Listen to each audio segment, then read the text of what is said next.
मध्य Asia में जो महाजंग चल रही है आज उसका 18वां दिन है और बड़ी खबर इस वक्त वहीं से आ रही है। इजराइल से बड़ी खबर है। इजरायली डिफेंस फोर्सेस ने यह दावा किया, बड़ा दावा है कि ईरान के chief security officer Ali Larijani और बासिज फोर्स के कमांडर खुलमेजा सुलेमानी की एयर स्ट्राइक में मौत हो गई है। ये दो और बड़ी मौतें हैं खमेनाई की मौत के बाद। अली लारिजानी ईरान के सुप्रीम नेशनल सिक्योरिटी काउंसिल के सचिव थे। इजराइल के रक्षा मंत्री इजराइल काट्ज ने इस दावे की पुष्टि की। इजराइल का दावा है कि उन्होंने लारिजानी को मार गिराया है।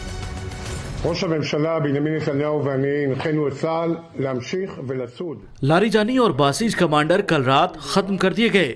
वो अब विनाश कार्यक्रम के प्रमुख खामेनेई और बुराई की धुरी के उन सभी लोगों के साथ नरक की गहराइयों में जा मिले हैं जिन्हें पहले ही मिटाया जा चुका है।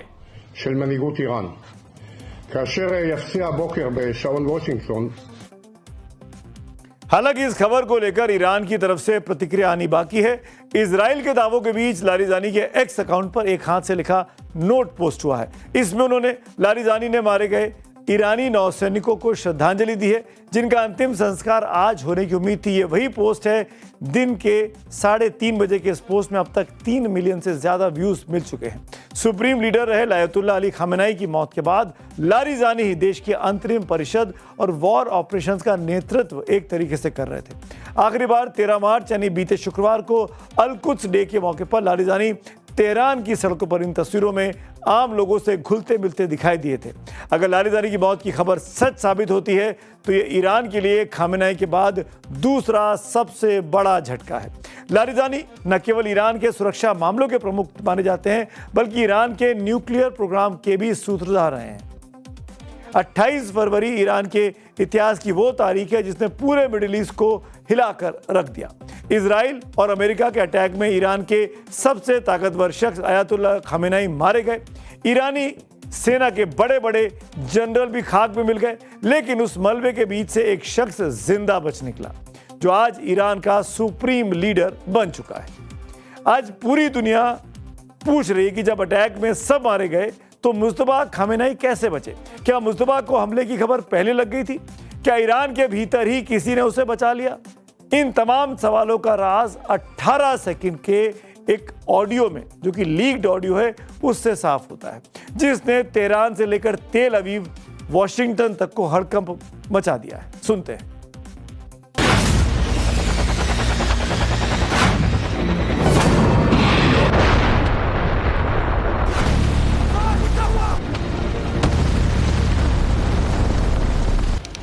तारीख 28 फरवरी, समय सुबह के 9:32, जगह खामेनेई कॉम्प्लेक्स, तेहरान।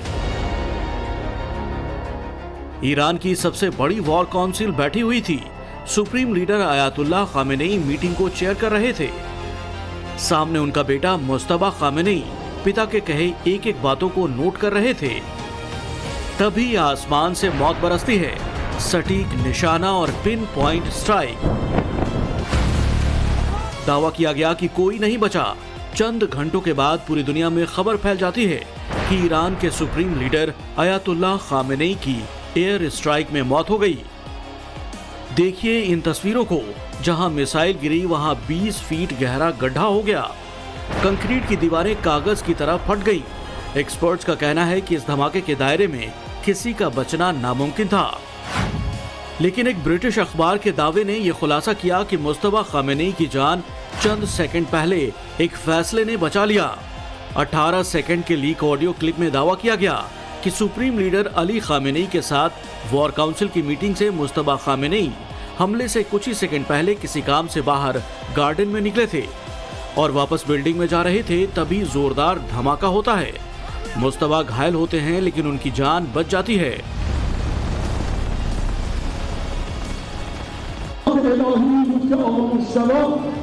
अल्लाह मुस्तफा के साथ थे। कुछ काम के लिए मुस्तफा बाहर गार्डन में आए थे।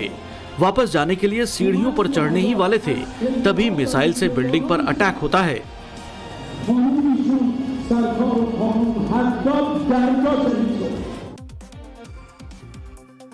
तो आज की तारीख में मुस्तफा खामेनेई ईरान के सुप्रीम लीडर हैं और ईरान के लोगों का मानना है कि खुदा चाहते थे, अल्लाह चाहते थे, इसीलिए वो उस वक्त में बाहर निकले जब वहां पर मिसाइल अटैक हुआ।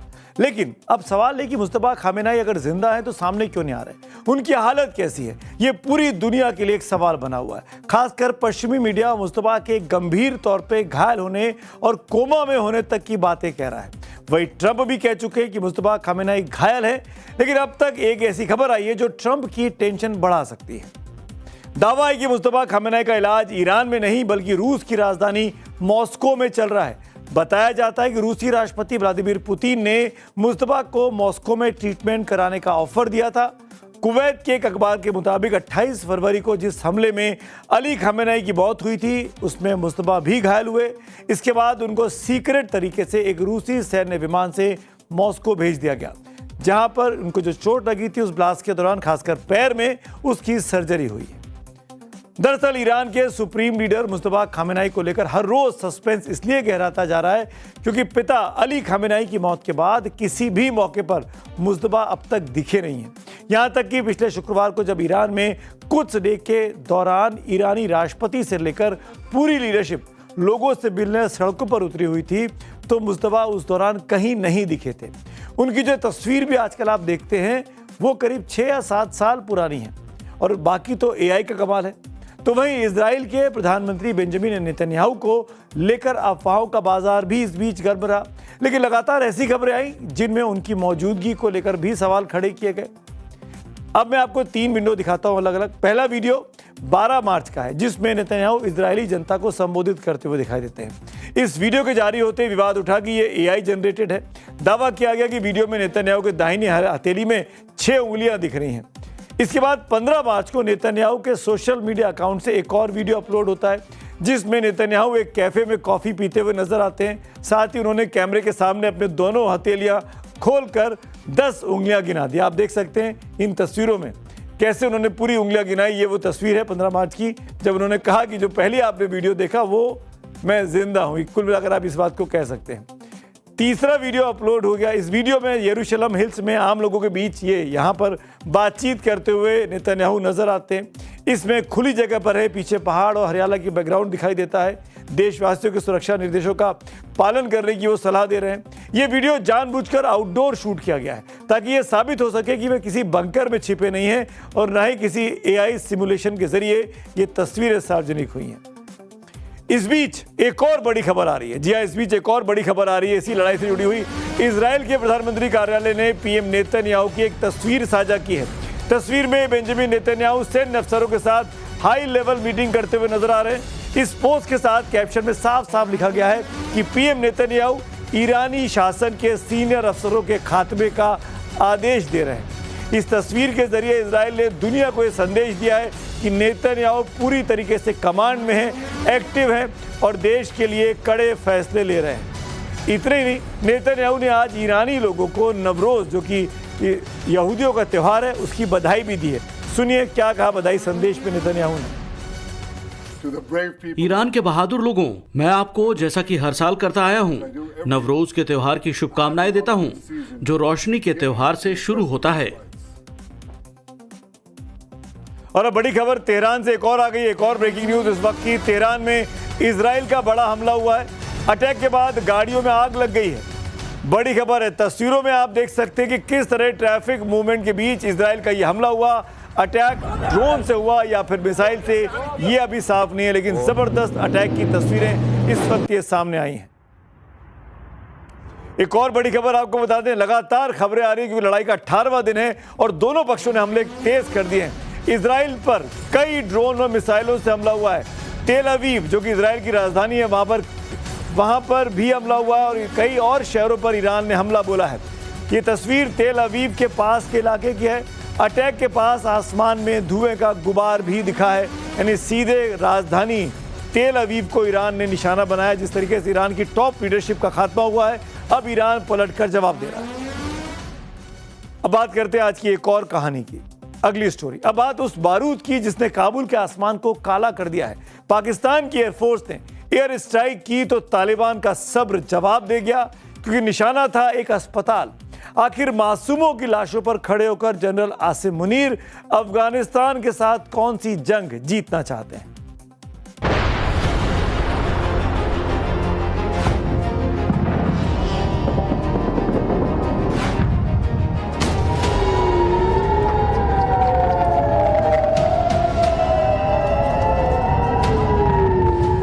धमाके के बाद आसमान में आग का गुबार। बिल्डिंग में आग लगी है, पूरे इलाके में सायरन बज रहा है।